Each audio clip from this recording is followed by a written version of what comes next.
Welcome to another edition of the Business and Personal Podcast, where we bring you closer to the people you do business with.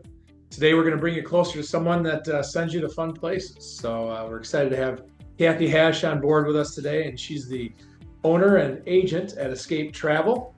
And we're just going to get updates on what's new in the travel world, what you need to know as you're getting ready to plan your trips coming down the road here. So first of all, Kathy, thanks so much for joining us on your busy schedule. Thanks for having me. As we were talking about, I'd love to be, in the warm heat in Punta Cana or Mexico, but, we have to do what we have to do and work occasionally and then vacation the rest of the time. Yeah, maybe next time we can record from wherever that location is there on your virtual screen. That's it. I think that's a good idea. So it's a business and personal podcast, Kathy. So just let people know a little bit more about yourself and how you ended up where you're at there at Escape Travel. Okay. Well, my husband was military, so we've been married over 40 years, and we traveled all that time. And it was either going to real estate or going to travel. And we know more about travel. I've lived in Europe a lot, so I know a lot of the different places and things to do and the people.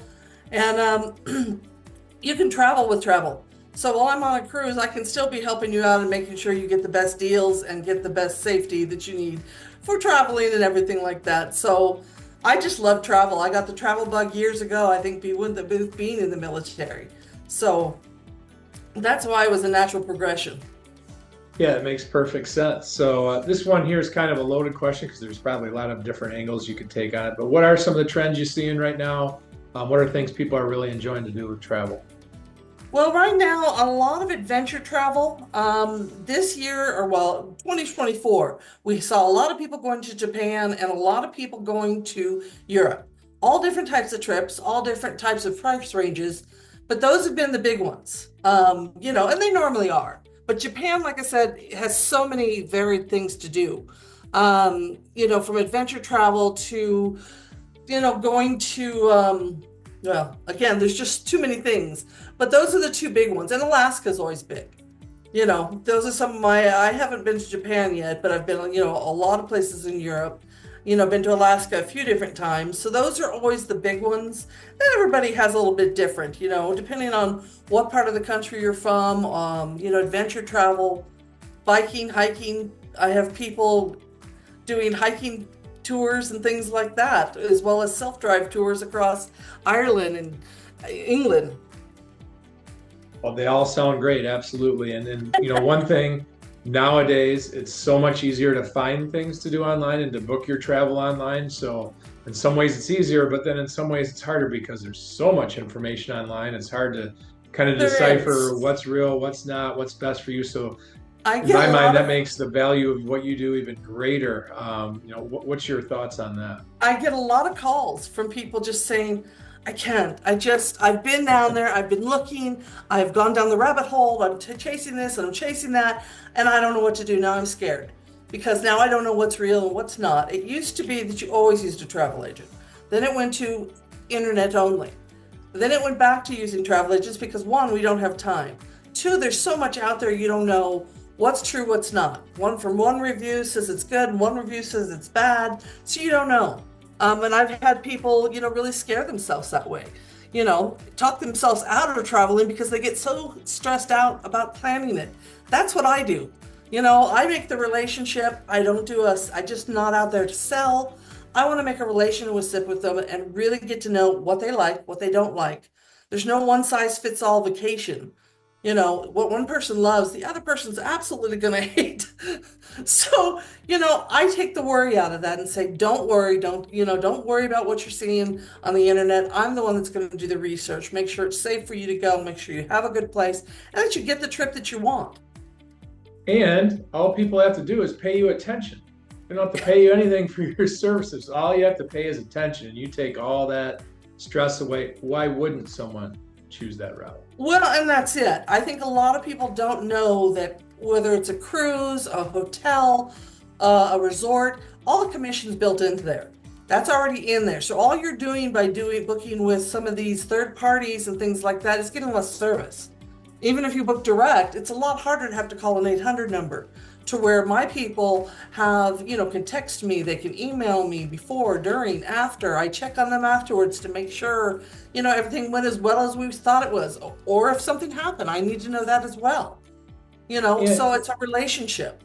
And you have connections with the resorts and whatnot, so all those little perks and extras that there's a lot of bullet points when someone's looking at a trip. Maybe they don't take the time to read through all those, and you can highlight, Right. hey, did you know that this resort has this or this resort has that? Right. There could be remodeling. There's things that we need to know. I have a consortia I deal with. Travel Leaders is a huge consortia, and that gives us a lot of buying power. I don't have to go and talk to each place. They're doing this research and everything as well, and making sure we've got over 6,000 independent agents in my group that I work with my host agency and everything. So, if I haven't got it, somebody else I know is going to know information on it. So I always have the most up-to-date information. The remodeling is a great point too. You might see an unbelievable deal. Oh my gosh, I can't believe that's so cheap. And then you get there and there's construction vehicles all over the property. I just saw one actually. They got there and it was actually closed. Oh my. It wasn't obviously somebody I was working with, but they had done it online and got there, and the place was actually closed down for repair, so they couldn't even stay there. Oh my gosh. Well, that leads me perfectly into the next question, which is trip insurance, travel insurance. And, my wife and I, we've never been burned by it. We don't always get it. We've been getting it more and more recently. It's probably worth it every time, when you're adding up the cost of the trip. It's like, oh man, I don't want to add that extra couple $100s, but it's probably worth it every time. I'm sure you've seen many instances where travel insurance has been It is. I don't leave without it. There's different ways to do that. If you travel a lot, you can do what I do and buy a yearly policy. So that way you're covered when you walk out the door. Whether it's in an accident, whether you're going to Denver and you get hit by a car, or whether you're going to China. You need to be protected unless you have the money to just give away. After you've paid for a $5,000 or $15,000 or $20,000 trip, and you walk out your door, you fall, you break your ankle, now you can't go. You want to cancel it all. Well, if you don't have travel insurance, a lot of times you can be out all that money or some of the money. So there's all different types of travel insurance, from the best, better, and best. The greatest. So it's worthwhile. It does cut down the price if you buy it yearly, like I said, but that's only if you're traveling a lot and you want to be covered. And it's of all ranges, whether it's a $5,000 trip or a $20,000 trip, you want to be prepared for. Life happens. We like to think, oh, well, that's not going to happen to me. Not to mention, a lot of your insurance does not cover you if you're overseas. So you need to have medical insurance. If you get hurt and you have to be air-evac'd out of a cruise ship or taken back from Italy or whatever, you got to be protected. Otherwise, it could all come out of your pocket. I had never thought of the yearly travel insurance like that. So for people that are listening, what's kind of a threshold of X amount that you spend every year on travel, or how many times you travel every year where it would make sense? They're usually per trip. So maybe you want $5,000 per trip or $10,000 per trip, or whatever. It could even be $2,000 per trip. So it just depends on how your travel is and what you're kind of spending as doing that. But it does, because it can add up. If you're doing $300 here and $300 here for multiple trips, it would be much better to buy a yearly policy to know that you're covered, because they are like usually per episode, per trip. So you're not going to have that, have something happen on every trip. At least I have never had. I haven't had to use mine, thank goodness, for any of mine. But, you never know when you're going to. Like I said, I am accident prone. So, I trip, I fall, things like that. So far, it's just been minor. So it's good to know. I have a lot of people that aren't expecting it and have filed claims and things that they get their money back. Well, some industries have taken off since COVID. I have to imagine the travel insurance industry is one of those, because since COVID is really when we've started to get it on all of the trips. And it's always changing. That's part of also being a travel agent also, is changing rules. There's changing insurance rules. You can't go, like I said, right now, Israel, they said, we're not going to insure you. If they know there's a problem, you have to know also that they're not going to insure it. If it's an unexpected problem, That's one thing, but something known is different. And the rules are changing in Europe. There's going to be different entry rules for Europe, just like we have. And there's going to be different entry rules for the UK. So you got to know that we stay up. And then there's rules. Well, there's going to be different rules in Canada. As far as, there's always been different rules. Canada's pretty strict on who comes in and who doesn't. Europe's getting the same way, and UK is following suit because they want to know who's coming across their borders. Absolutely. And, everybody always wants to try to time it out and get the best deal. Is there some general advice you have in terms of how far in advance you should look to book a trip, or certain times of the month or year or week that are better days to book travel? Are there any little hidden secrets in there that you found? Well, there are. I mean, I always tell people to, of course, to try to avoid spring break and things like that. And it really depends on how in depth the trip is as to how early you want to do it.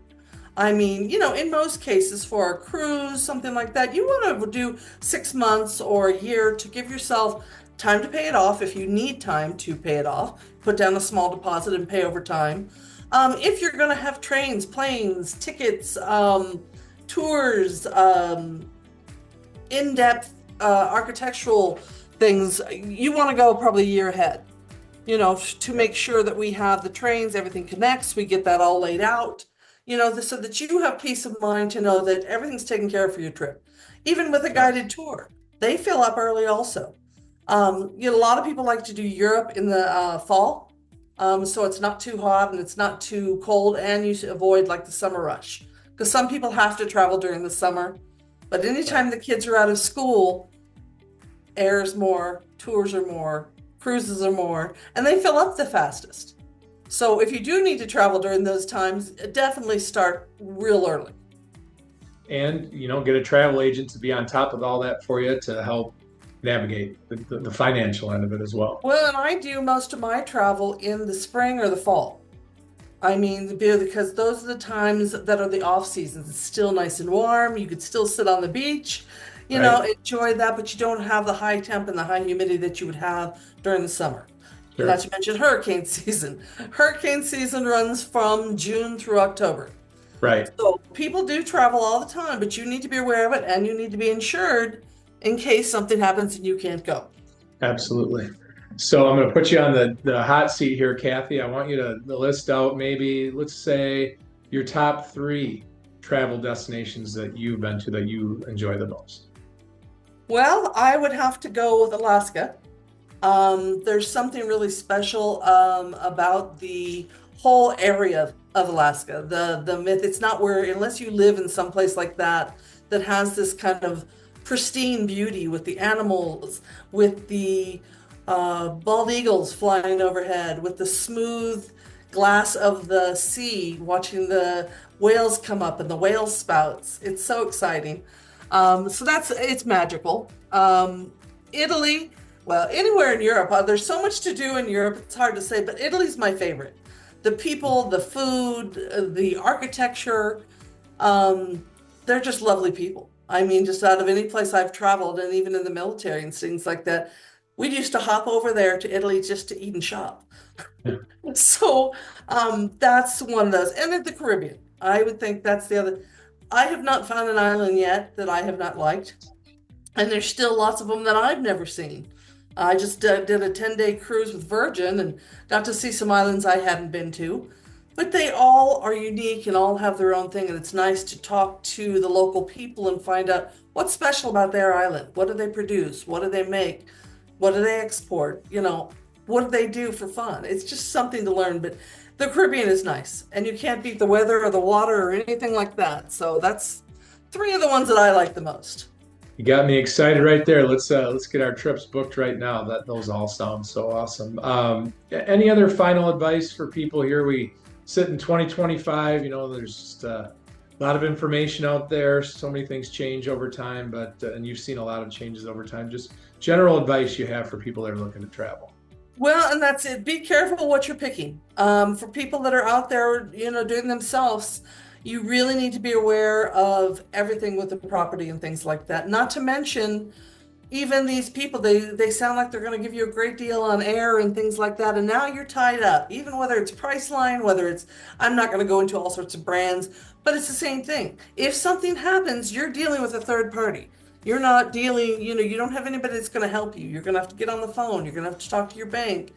There's just a lot of information out there right now, and a lot of it's not true. The scammers are out there. Bottom line, not just in travel, in everything. And they if they can take your money, they will. I mean, it's that quick. If you've given them your credit card number and you trust that person, there's not much you can do. So that's why working with somebody that has everything encrypted, so that we know what's going on, so we know it's a good supplier to work with, it really makes a difference. So that would be my thing, is just be careful who you trust. It's amazing how many emails I get every day saying I want a trip, Kathy. I know, and I get them on my phone, I get them on my email, I have my personal email, my business email, they still come through. And you have to really seriously stop and look, who's this from? That's the first thing to do. Check actually who sent it. If it's Joe Blow from, Gmail, it's probably not a business. Exactly. So, Kathy, anybody that's still listening is probably very interested in working with you and having you help them book their trip. So what's the easiest way to get in touch with you? Well, my phone number is 505-933-7003. You can also go to Escape Travel USA, which is my website. Or you can email. I also have a Facebook business page that's where I put all my sales and things like that. What's going on, who has the deal. So that, again, that's going to be Escape Travel USA, also on Facebook and Instagram. And they can always just email me, Kathy@escapetravelusa.com. Awesome. Well, thanks again for joining us, Kathy. And why don't you work on one of your resorts, see if we can record the next episode on location. I think that would be good. I try to travel as much as I can if time allows it. I much prefer to be in that warm weather right now than our cold, dry area. Absolutely. Well, hey, thanks again, Kathy. No problem. Have a good day.